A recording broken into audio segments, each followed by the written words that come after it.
안녕하세요. 오늘은 그림 형제의 백설공주를 심리학과 현대사회 관점으로 함께 읽어보겠습니다. 어린 시절 예쁜 공주의 이야기로만 들었던 이 동화 속에는 생각보다 깊은 인간 심리와 사회적 메시지가 담겨 있습니다. 백설공주. 한겨울 눈이 깃털처럼 하늘에서 내리는 날이었습니다. 왕비는 흑단나무로 만든 창틀 옆에 앉아 바느질을 하고 있었습니다. 바늘에 손가락을 찔리는 왕비는 세 방울의 피가 하얀 눈 위에 떨어지는 것을 보며 소망했습니다. 눈처럼 하얀 살결, 피처럼 붉은 입술, 흑단나무처럼 검은 머리카락을 가진 아이를 가질 수 있다면. 얼마 후 왕비의 소원대로 딸이 태어났습니다. 피부는 눈처럼 하얗고 입술은 피처럼 붉고 머리카락은 흑단나무처럼 검었습니다. 그래서 이름을 백설공주라고 지었습니다. 하지만 아기가 태어나자 왕비는 곧 죽고 말았습니다. 1년 후 왕은 새 왕비를 맞이했습니다. 새 왕비는 매우 아름다웠지만 교만하고 오만했습니다. 자기보다 더 아름다운 사람이 있다는 것을 참을 수 없었죠. 왕비는 마법 거울을 가지고 있었는데 거울 앞에 서서 매일 물었습니다. 거울아, 거울아, 세상에서 누가 제일 아름답니? 거울은 늘 대답했습니다. 왕비님, 왕비님이 가장 아름답습니다. 그러면 왕비는 만족했습니다. 거울은 항상 진실만을 말한다는 것을 알고 있었으니까요. 하지만 백설공주는 자라면서 점점 더 아름다워졌습니다. 7살이 되었을 때는 밝은 대낮처럼 아름다웠고 왕비보다 더 아름다웠습니다. 어느 날 왕비가 거울에게 물었습니다. 거울아, 거울아, 세상에서 누가 제일 아름답니? 거울이 대답했습니다. 왕비님도 아름답습니다. 하지만 백설공주가 1000배는 더 아름답습니다. 왕비는 깜짝 놀랐고 질투로 얼굴이 노랗고 초록빛이 되었습니다. 그 순간부터 백설공주를 볼 때마다 심장이 뒤틀리는 것 같았고 질투와 오만은 잡초처럼 그녀의 마음속에 자라나 밤낮으로 평화를 찾을 수 없었습니다. 마침내 왕비는 사냥꾼을 불러 명령했습니다. 질투에 사로잡힌 왕비는 사냥꾼에게 백설공주를 죽이라고 명령했습니다. 하지만 사냥꾼은 차마 그럴 수 없어 아이를 숲에 풀어주었습니다. 불쌍한 백설공주는 큰 숲속에 혼자 남겨져 너무 무서웠습니다. 날이 저물 때까지 달려서 어느 작은 오두막집을 발견했습니다. 집안의 모든 것이 작았지만 깨끗하고 단정했습니다. 하얀 식탁보가 덮인 탁자에는 7개의 작은 접시가 놓여 있었고 벽을 따라 7개의 작은 침대가 나란히 놓여 있었습니다. 백설공주는 너무 배가 고파서 각 접시에서 채소와 빵을 조금씩 나눠 먹고 각 잔에서 포도주를 한 방울씩 마셨습니다. 한 곳에서만 다 먹으면 안 될 것 같았거든요. 그리고 7번째 침대에 누워 잠들었습니다. 완전히 어두워졌을 때 이 집의 주인들이 돌아왔습니다. 산에서 광석을 캐는 7 난쟁이들이었습니다. 그들은 초를 켜고 누군가 다녀간 것을 알아챘고 침대에서 백설공주를 발견했습니다. 세상에 이 아이가 얼마나 아름다운지. 그들은 너무 기뻐서 깨우지 않고 잠들게 내버려 두었습니다. 아침이 되자 백설공주가 깨어났고 7 난쟁이를 보고 놀랐습니다. 하지만 그들은 친절했습니다. 백설공주는 계모가 자신을 죽이려 했고 사냥꾼이 살려주었다고 말했습니다. 난쟁이들이 말했습니다. 우리가 광산에 있는 동안 집안일을 해주겠니? 요리하고 청소하고 빨래하고 바느질하고 뜨개질을 한다면 우리와 함께 살 수 있어. 네, 기쁜 마음으로 그렇게 하겠어요. 백설공주가 대답했습니다. 난쟁이들은 경고했습니다. 괴물을 조심해. 네가 여기 있다는 것을 곧 알게 될 거야.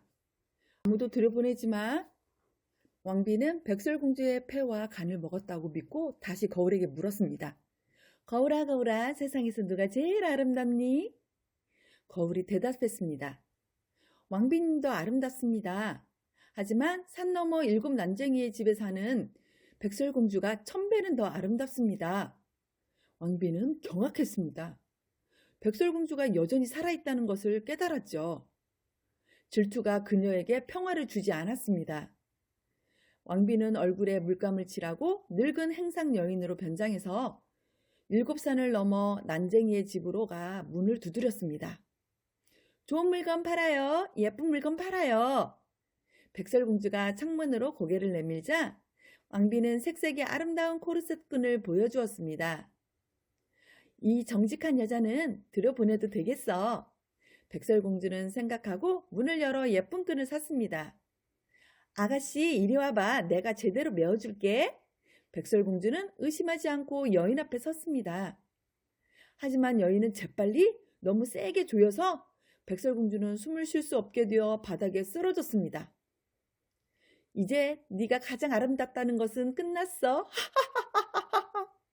저녁 무렵 7난쟁이가 집에 돌아와 백설공주가 바닥에 쓰러진 것을 보고 충격을 받았습니다. 그들은 코르셋 끈을 잘라냈고 백설공주는 천천히 숨을 쉬기 시작하며 살아났습니다. 무슨 일이 있었는지 듣고 난쟁이들이 말했습니다. 그 늙은 행상 여인은 사악한 왕비였어. 조심해. 우리가 없을 때 아무도 들여보내지 마. 왕비는 집에 도착하자마자 거울에게 물었습니다. 거울이 전과 같이 백설공주가 1000배는 더 아름답습니다. 라고 대답하자 왕비의 피가 거꾸로 솟구쳤습니다. 왕비는 마녀가 아는 모든 기술을 동원해 독이 든 빗을 만들었습니다. 그리고 다시 변장해서 다른 늙은 여인의 모습으로 문을 두드렸습니다. 백설공주가 아무도 들여보낼 수 없어요 라고 하자 늙은 여인이 독빗을 꺼내 들고 햇빛에 반짝이게 했습니다. 그것이 너무 마음에 들어서 백설공주는 속아 문을 열어주고 말았습니다. 자, 내가 너를 제대로 빗어줄게. 빗이 머리카락에 닿자마자 독이 작용해서 백설공주는 의식을 잃고 쓰러졌습니다. 다행히도 곧 저녁이었습니다. 7난쟁이가 집에 돌아와 독빗을 발견하고 빼내자 백설공주는 의식을 되찾았습니다. 그들은 다시 한번 절대 문을 열어주지 말라고 경고했습니다. 왕비는 집에서 거울에게 물었고 같은 대답을 듣자 분노로 떨었습니다. 백설공주는 죽어야 해! 내 목숨이 걸린 문제야! 왕비는 외딴 비밀방으로 가서 독사가루를 만들었습니다. 겉으로는 아름답고 하얗게 붉은 빛이 돌아서 보는 사람은 누구나 욕심이 날 정도였습니다. 하지만 한 입이라도 베어물면 죽게 되어 있었습니다. 사과가 완성되자 왕비는 농부 아낙네로 변장해서 난쟁이의 집으로 갔습니다. 백설공주가 아무도 들여보낼 수 없어요 라고 하자 아낙네가 대답했습니다. 상관없어. 자, 사과 하나 줄게. 안 돼요. 아무것도 받으면 안 돼요. 혹시 독이 들어있을까봐 두려운 거니? 봐, 사과를 반으로 나눌게. 붉은 쪽은 네가 먹고 하얀 쪽은 내가 먹을게. 사과는 반쪽만 독이 들어가도록 교묘하게 만들어졌습니다. 백설공주는 아름다운 사과를 보고 욕심이 났고 농부 아낙네가 먹는 것을 보자 더 이상 참을 수 없어서 독이 든 반쪽을 받았습니다. 그러나 한 입 베어 물자마자 땅에 쓰러져 죽고 말았습니다. 왕비는 잔인한 눈빛으로 그녀를 바라보며 크게 웃었습니다. 이번에는 난쟁이들도 너를 깨울 수 없어. 난쟁이들이 저녁에 집에 돌아왔을 때 백설공주는 죽어 있었습니다. 그들은 코르셋 끈을 풀고 머리를 빗어주고 물과 포도주로 씻어주었지만 아무 소용이 없었습니다. 그들은 사흘 밤낮을 애도했습니다. 그녀를 묻으려 했지만 여전히 아름답고 살아있는 것처럼 보였고 아름다운 붉은 볼을 가지고 있었습니다. 이 아이를 검은 땅 속에 묻을 수는 없어. 그래서 유리로 된 투명한 관을 만들어 그 안에 그녀를 눕히고 산 위에 올려놓았습니다. 한 명이 항상 옆에서 지켰고 새와 동물들도 와서 백설공주를 애도했습니다. 백설공주는 오랫동안 관 속에 누워 있었고 부패하지 않았습니다. 여전히 자고 있는 것처럼 보였습니다. 어느 날 왕자가 숲을 지나다가 산에서 유리관을 보고 그 안에 아름다운 백설공주를 보았습니다. 왕자가 난쟁이들에게 말했습니다. 그 관을 내게 주시오. 원하는 것을 다 드리겠소. 난쟁이들이 거절하자 왕자는 선물로 달라고 계속 재촉했습니다. 백설공주 없이는 살 수 없소. 착한 난쟁이들은 그를 불쌍히 여겨 관을 주었습니다. 왕자는 하인들에게 관을 어깨에 메고 가게 했습니다. 하인들이 나무 그루터기에 걸려 비틀거리면서 그 충격으로 백설공주의 목에 걸려있던 독사가 조각이 튀어나왔습니다. 곧 그녀는 눈을 뜨고 살아났습니다. 세상에 내가 어디 있는 거지? 그녀가 놀라 말했습니다. 왕자는 백설공주가 살아나자 너무 기뻐했습니다. 나는 세상 무엇보다 당신을 사랑하오. 나와 함께 가서 내 아내가 되어주시오. 백설공주는 그를 사랑하게 되었고 그와 함께 갔습니다. 웅장한 결혼식이 준비되었습니다. 사악한 계모도 결혼식에 초대되었습니다. 아름다운 옷을 입고 거울에게 물었습니다. 거울아, 거울아, 세상에서 누가 제일 아름답니? 거울이 대답했습니다. 왕비님도 아름답습니다. 하지만 젊은 왕비가 1000배는 더 아름답습니다. 사악한 왕비는 너무나 두려웠지만 질투와 호기심이 그녀를 괴롭혀 젊은 왕비를 보러 가지 않을 수 없었습니다. 연회장에 들어갔을 때 그녀는 백설공주를 알아보았습니다. 공포와 충격으로 그 자리에 얼어붙었습니다. 하지만 이미 불에 달궈진 쇠로 만든 신발이 준비되어 있었습니다. 그녀는 그 빨간 신발을 신고 춤을 춰야 했습니다. 발은 무섭게 타올랐지만 쓰러져 죽을 때까지 춤을 멈출 수 없었습니다. 심리학적, 현대적 해석. 자, 여러분, 이 동화는 단순한 이야기가 아닙니다. 거울, 소셜미디어 시대의 함정. 심리학자 칼 융은 계모의 거울을 병적 나르시즘의 상징으로 해석했습니다. 계모의 자존감은 가장 아름답다는 외부 검증에 전적으로 의존합니다. 2025년 현재 이 거울은 무엇일까요? 바로 소셜미디어입니다. 인스타그램, 틱톡에서 우리는 매일 거울아 거울아라고 묻습니다. 좋아요 수, 팔로워 수로 우리의 가치를 측정합니다. 그리고 누군가가 더 많은 관심을 받으면 계모처럼 질투를 느낍니다.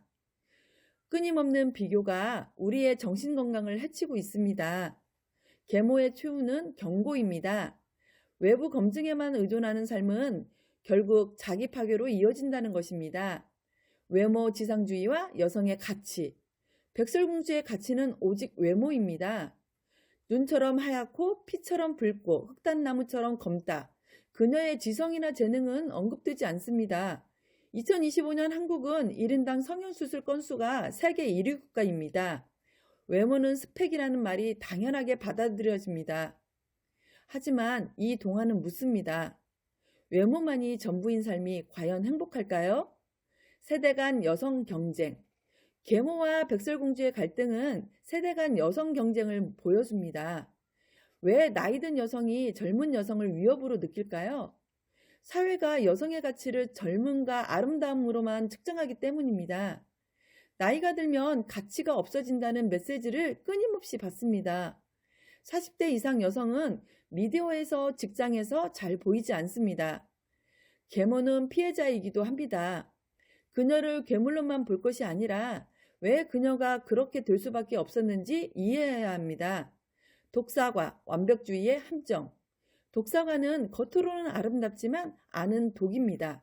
이것이 현대사회가 여성에게 강요하는 이미지가 아닐까요? 완벽한 몸, 완벽한 피부, 완벽한 커리어, 완벽한 가정. 이 모든 것을 동시에 성취하라는 압력. 이것이 현대 여성들이 매일 베어 물어야 하는 독사과입니다. 그 결과는 번아웃, 우울증, 섭식장애, 한국 20대, 30대 여성의 우울증 유병률이 급격히 증가하고 있습니다. 유리관 속 공주, 대성화된 여성. 백설공주는 죽어서도 전시됩니다. 유리관 속에 누워 사람들이 감상합니다. 왕자도 그녀를 사랑한 것이 아니라 아름다운 시체를 소유하고 싶어 했습니다. 백설공주는 의식 없는 상태에서 그에게 주어집니다. 이것이 광고, 영화, 미디어에서 여성이 취급되는 방식입니다. 능동적 주체가 아닌 감상의 대상, 수동적 객체로서 집안일을 하는 공주, 성 역할의 재상산. 백설공주가 난쟁이 집에서 하는 일은 요리, 청소, 빨래, 바느질, 공주조차도 가사노동을 해야 생존할 수 있습니다. 2025년 현재 한국 여성의 경제활동은 증가했지만 가사노동과 육아는 여전히 여성의 몫입니다. 이중부담, 삼중부담이라는 말이 괜히 나온 것이 아닙니다. 우리가 배워야 할 것. 그렇다면 우리는 무엇을 배워야 할까요? 첫째, 내면의 가치를 발견하세요. 거울에게 소셜미디어에게 묻지 마세요. 당신의 가치는 외모가 아닙니다. 둘째, 여성 간 연대가 필요합니다. 계모와 백설공주가 경쟁 대신 연대했다면 이야기는 달라졌을 것입니다. 셋째, 나이듦을 두려워하지 마세요. 나이듦은 가치의 상실이 아니라 지혜의 축적입니다. 넷째, 스스로 깨어나세요. 왕자를 기다리지 마세요. 백설공주는 스스로 깨어났습니다. 당신도 스스로의 힘으로 일어날 수 있습니다. 백설공주 이야기는 인간 심리의 어두운 면, 사회 구조의 문제, 여성이 직면한 현실을 담은 복잡한 텍스트입니다. 우리는 이 이야기를 비판적으로 읽고 다른 결말을 상상할 수 있습니다. 계모가 거울을 깨부수고 내면의 가치를 발견하는 이야기, 백설공주가 독립적인 삶을 선택하는 이야기, 두 여성이 연대하여 억압적 구조에 맞서는 이야기, 그런 이야기를 우리가 만들어가야 합니다.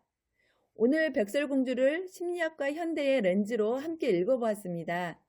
시청해주셔서 감사합니다.